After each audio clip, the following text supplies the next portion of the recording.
The night of the stabbing, blood splattered across the cold, gray walls of Rikers Island high-security block. An inmate staggered, clutching his side, while shouts of "Medic! Medic!" echoed down the tier.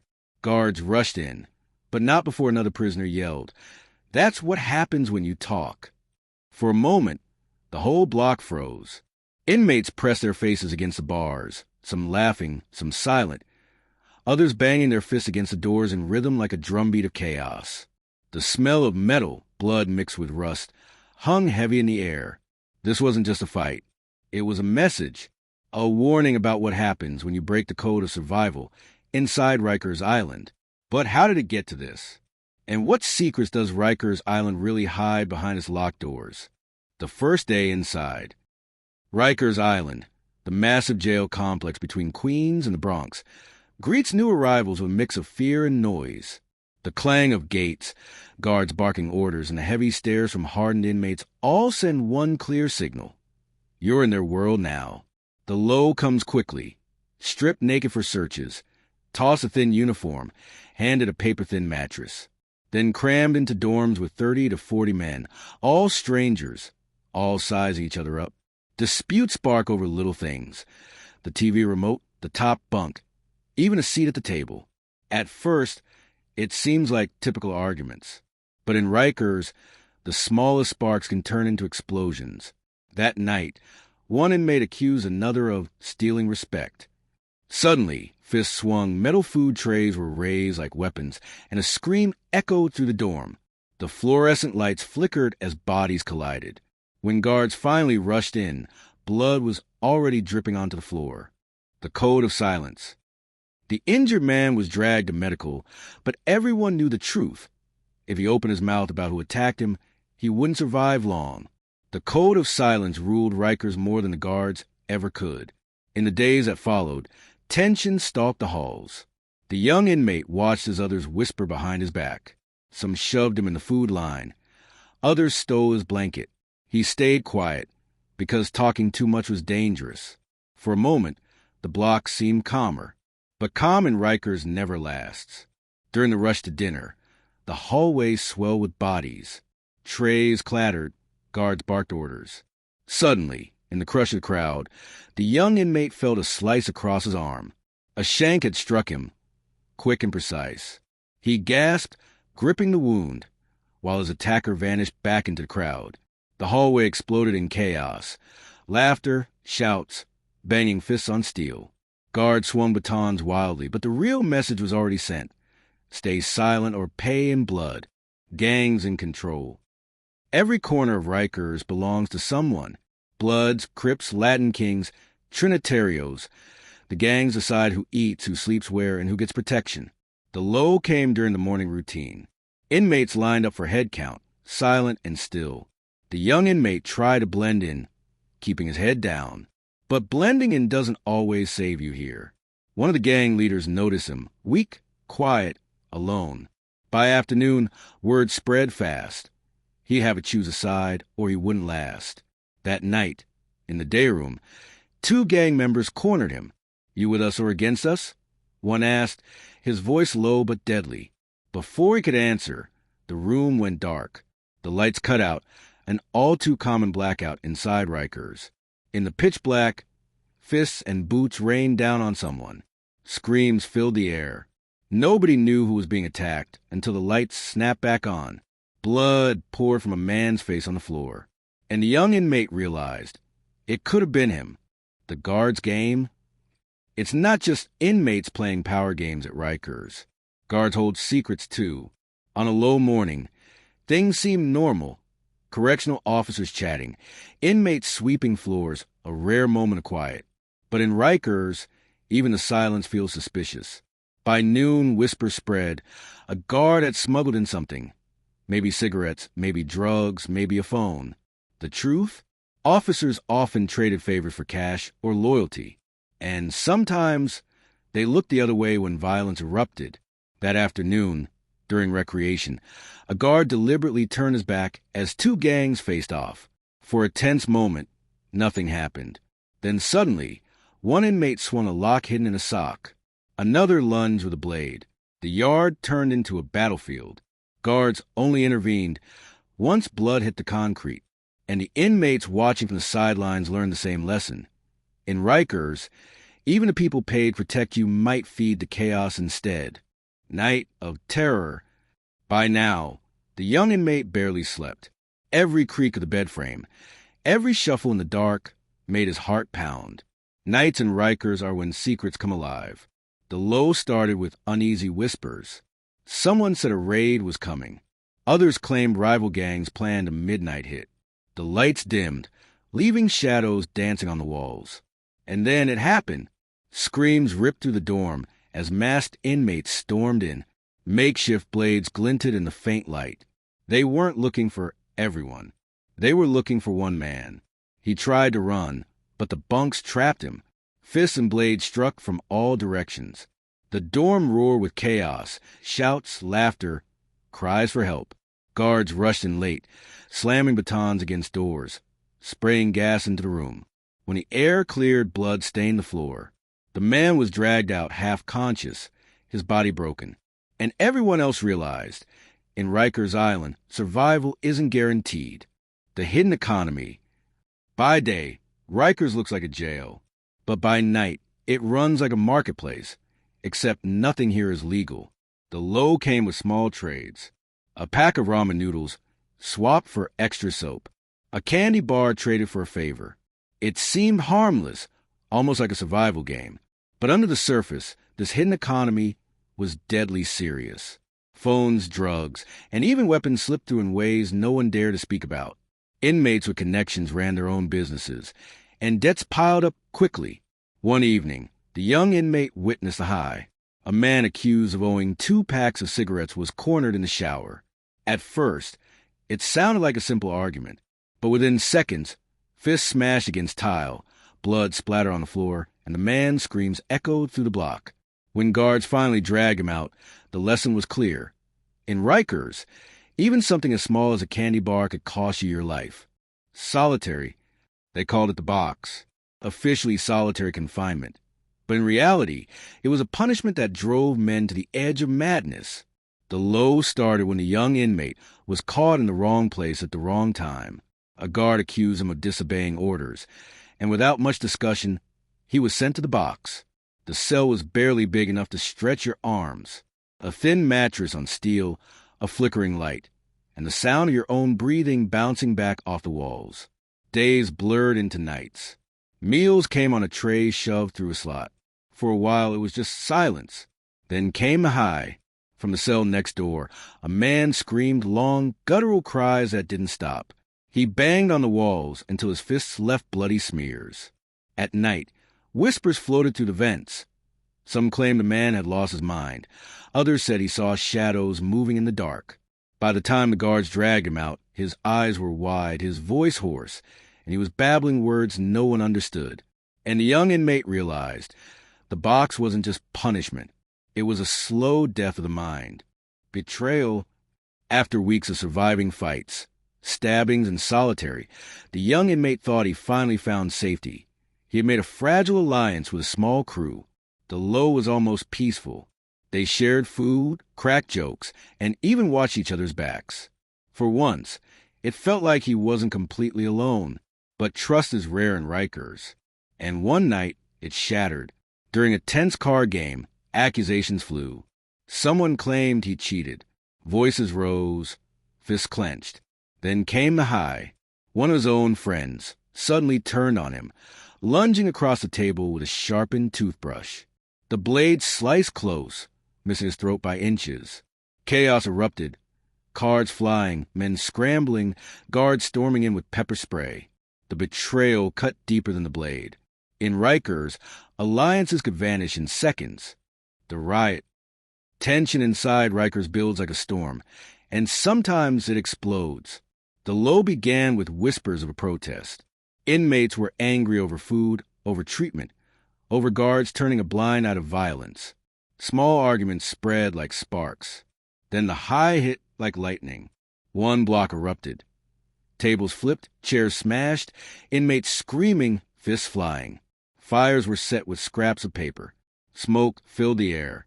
Guards in riot gear stormed in, shields clashing, batons swinging. Gas canisters hissed, filling the block with burning clouds.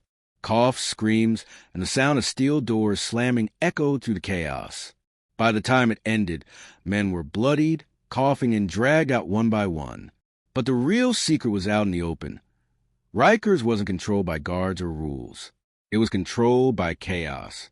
The breaking point. For some, the weight of Rikers is too much to carry. The low was silence.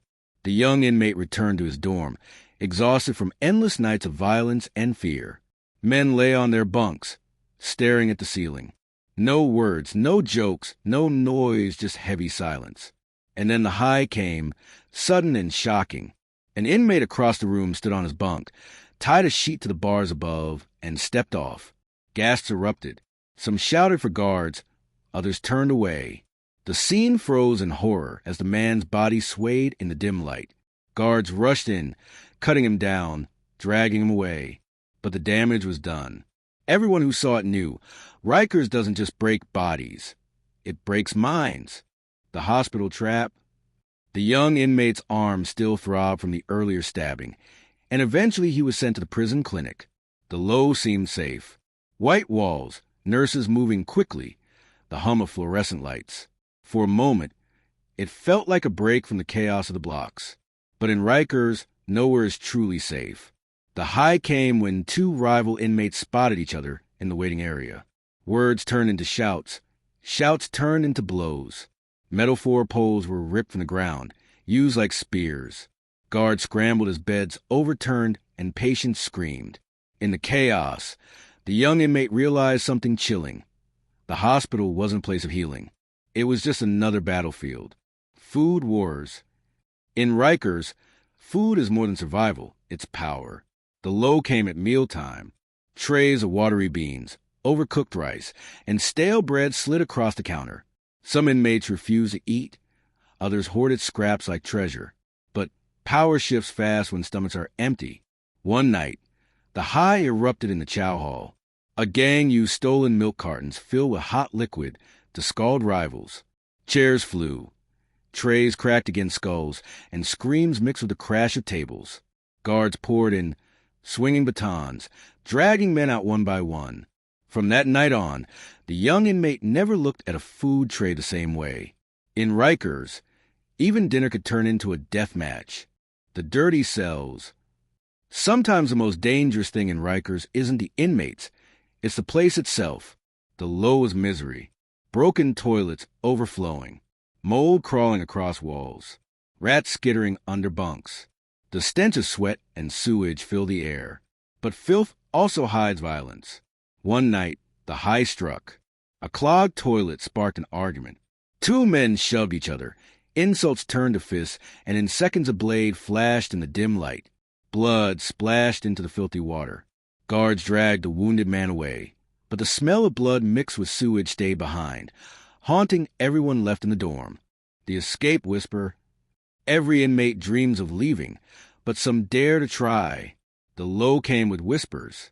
Late at night, men spoke in hushed tones, trading rumors of escape routes, bribe guards, hidden tools. Most were lies, but few felt real. Then came the high.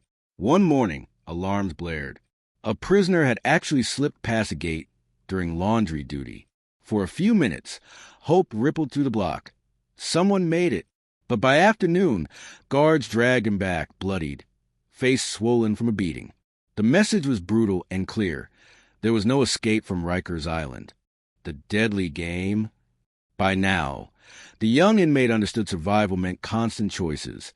Who to trust, what to trade, when to stay silent. The low was a card game, played quietly at a corner table. Cigarettes stacked as chips, laughter breaking the tension. For once, it felt almost normal, but Rikers always flips the script. The high erupted when someone accused another of cheating. A hidden razor flashed. In seconds, laughter turned to screams. Cards soaked in blood. The fight spread like wildfire until guards stormed in, pepper spray filling the air. When the chaos cleared, the floor was littered with cards, cigarettes, and blood stains. A reminder that inside Rikers, even the smallest game could become deadly. The prison phone lines. Phones are lifelines in Rikers. For inmates, a few minutes of connection to the outside world can mean sanity or survival, but the phones are also battlegrounds. At first, the low felt simple enough. Inmates lined up to call their families. Some spoke softly, voices trembling as they tried to reassure loved ones. Others shouted, venting rage and frustration through the crackling receiver. Every call carried weight. Each word was both a reminder of freedom and a stab of pain at being locked away. But the phones weren't free for everyone. Gangs controlled access. Want to call home? You'd better pay, trade, or be part of the right crew. The young inmate watched as weaker men were pushed aside, their time stolen by others with muscle or power. He thought if he stayed quiet, he could slip in unnoticed. He was wrong. The high came one evening when a man refused to give up his spot. Within seconds, fists flew. Another inmate wrapped the phone cord around his neck, yanking until his face turned purple. Guards rushed in, batons cracking against backs, but the damage was done.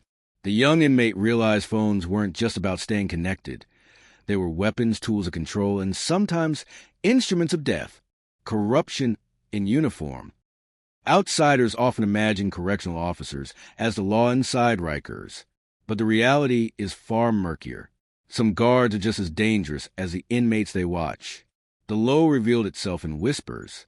Stories floated through the block, guards smuggling in drugs, cigarettes, even weapons. Some inmates claimed they paid officers cash or favors for protection.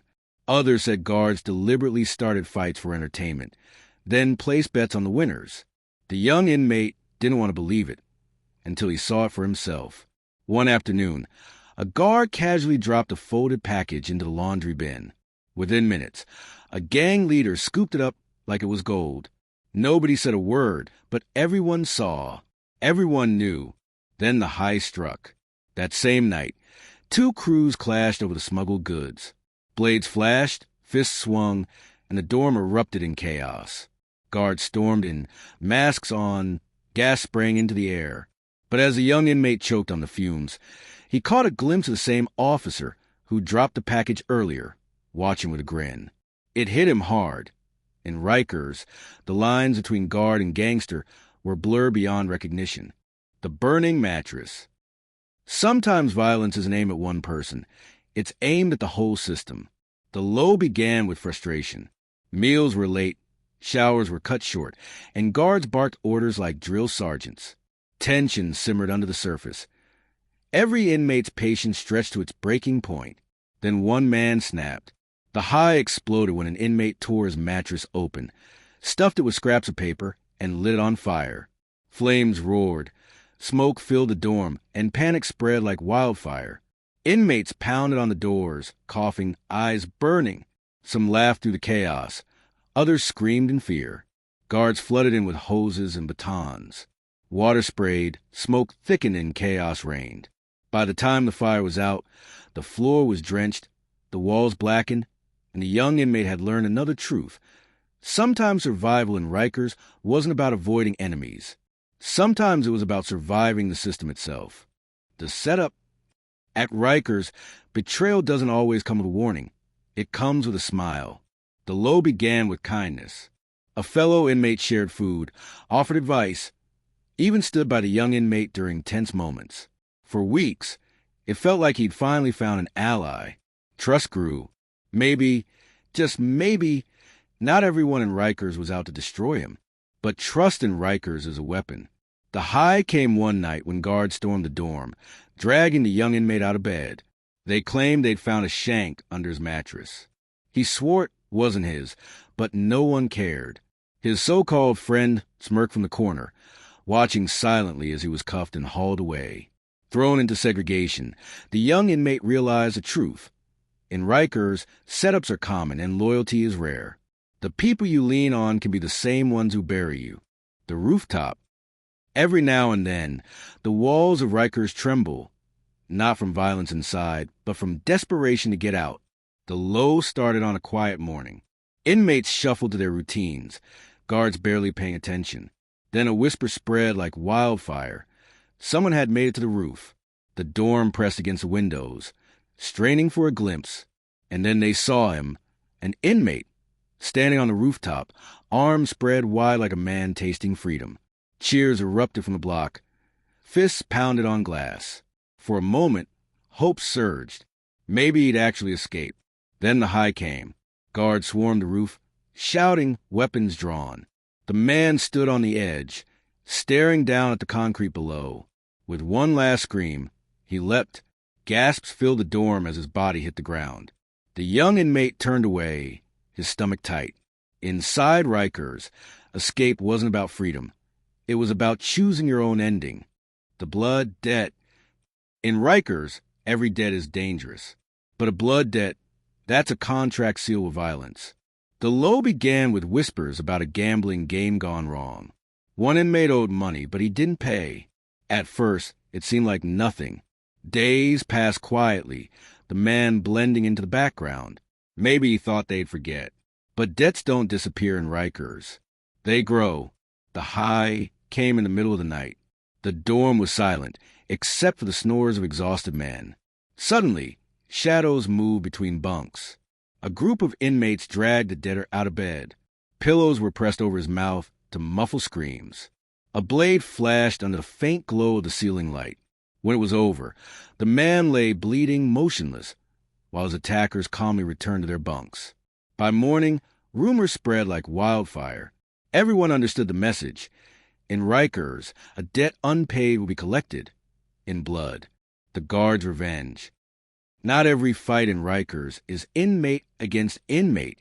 Sometimes, the very people in uniform take part in the violence. The low began when an inmate mouthed off to a correctional officer during head count. A few words of disrespect, nothing unusual, but the officer's face turned red with fury. The block went quiet. Everyone knew payback was coming. Hours later, the high struck. That same officer led a cell search. He and his crew stormed in, tossing mattresses, scattering belongings. Then they zeroed in on the mouthy inmate. Batons slammed against ribs. Fists rained down. Boots stomped. The sound of cracking bone echoed through the hall. When it was over, the inmate was dragged out, barely conscious, blood dripping from his mouth. The guards acted like nothing happened, and the block learned another cruel secret. Sometimes the rules aren't broken by inmates. They're broken by the very ones enforcing them. The mental collapse. The body can be bruised, but the mind? That's where Rikers leaves its deepest scars. The low was quiet. Too quiet. One inmate sat on his bunk for days, staring at the wall. He didn't talk, didn't eat, barely moved. At first, no one cared. Men break down in Rikers all the time. But silence in a place built on noise is its own kind of warning. Then the high arrived like a nightmare. One night, the man suddenly snapped. He screamed at shadows no one else could see, clawed at his own skin, and smashed his head against the bars until blood streamed down his face. Inmates shouted for guards, but the chaos only fueled his rage. By the time officers stormed in, the cell looked like a scene from a horror film. Blood smeared on walls, a man broken by a prison that eats minds alive. The young inmate watched in horror. If Rikers didn't kill you physically, it chipped away at your sanity until nothing was left. The shower ambush. Showers in Rikers aren't just about cleaning. They're traps, vulnerable places where grudges are settled. The low began with routine. Inmates shuffled into the shower area, steam rising, water dripping from rusted pipes. The young inmate kept his head down, scrubbing quickly, trying to finish before trouble started. For a moment, it felt safe, just the sound of water splashing on concrete. Then the high struck. Out of nowhere, 3 men cornered another inmate against the wall. Soap and water made the floor slick, their victim slipping as blows rained down. A sharpened toothbrush flashed, slashing across skin. The man screamed, but the steam swallowed the sound. By the time guards arrived, blood mixed with water, swirling down the drain. Everyone watching knew. Rikers showers weren't about staying clean. They were about survival. The burning anger. Sometimes violence in Rikers isn't about debts, gangs, or territory. Sometimes it's pure rage. The low started during chow. Lines moved slowly. Guards barked orders, and trays of cold beans and stale bread slid across the counter. Tension simmered, but nothing exploded yet. Then the high came fast. One inmate snapped, hurling his tray at a guard. Chaos followed instantly. Inmates flipped tables, food splattered against walls, and chairs were wielded like weapons. The block erupted into a full-scale riot. Guards stormed in with shields and pepper spray, the air thick with gas and screams. In the middle of the chaos, the young inmate ducked under a table, heart pounding, as bodies clashed all around him. He realized something terrifying. In Rikers, violence didn't always have a reason. Sometimes it was just a spark of anger that set the whole world on fire. The hidden tunnels. For years, rumors spread about underground tunnels beneath Rikers. Some claimed they were used for moving supplies. Others whispered they were escape routes long sealed off. The low came one stormy night. The power flickered, leaving the block in near darkness. Guards rushed about nervously, but the inmates sensed opportunity. The young inmate overheard whispers. Someone had found a way into an old service shaft. By dawn, the high hit. Alarms blared as word spread that 2 inmates had slipped into the restricted area. The entire jail went on lockdown. Doors slammed, sirens screamed. Guards stormed the halls in full gear. Hours later, the 2 men were dragged back, bruised and bloodied, their attempt crushed. The truth hit hard. Even the walls of Rikers had secrets. But every attempt to beat the system ended the same way: pain, punishment, and despair. The forbidden visit. Family visits were supposed to be a relief, a rare chance to see loved ones, even if only through glass. The low began when the young inmate finally saw his mother on the other side of the partition. For a few minutes, he felt human again. He smiled, spoke softly, pressed his hand against the glass. But peace is fragile in Rikers. The high erupted when guards spotted another inmate's visitor slipping something under the table. Screams filled the visiting hall. Officers rushed in, dragging families away, slamming inmates against walls. Children cried, mothers begged. The young inmate's visit was cut short. His mother shoved out the door as chaos reigned.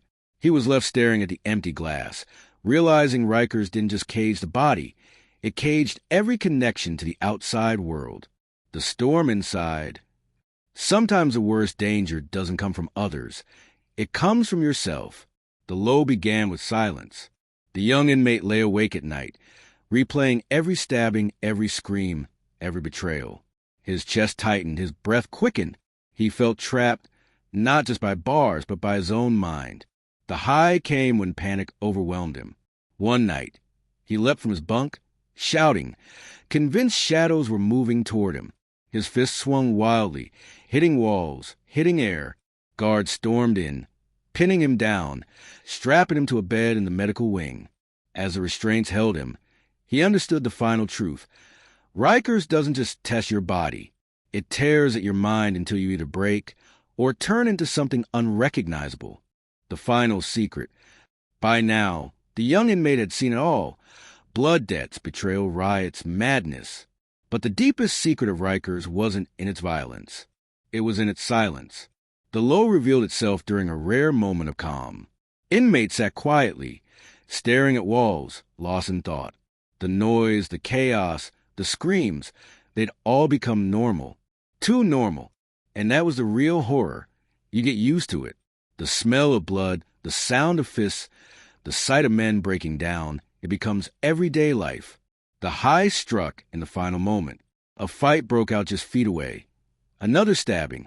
Another man dragged out. But this time, the young inmate didn't flinch. He didn't move. He just stared hollow-eyed, realizing he had become part of the cycle. The biggest secret of Rikers wasn't what happened behind bars. It was how easily the place turned men into shadows of themselves. The truth behind the walls. Rikers Island isn't just a jail. It's a machine, one that grinds down the body, poisons the mind, and buries hope under concrete and steel. The stabbings, the betrayals, the riots, these are the headlines. But the real secret is what happens quietly. The way men lose their humanity.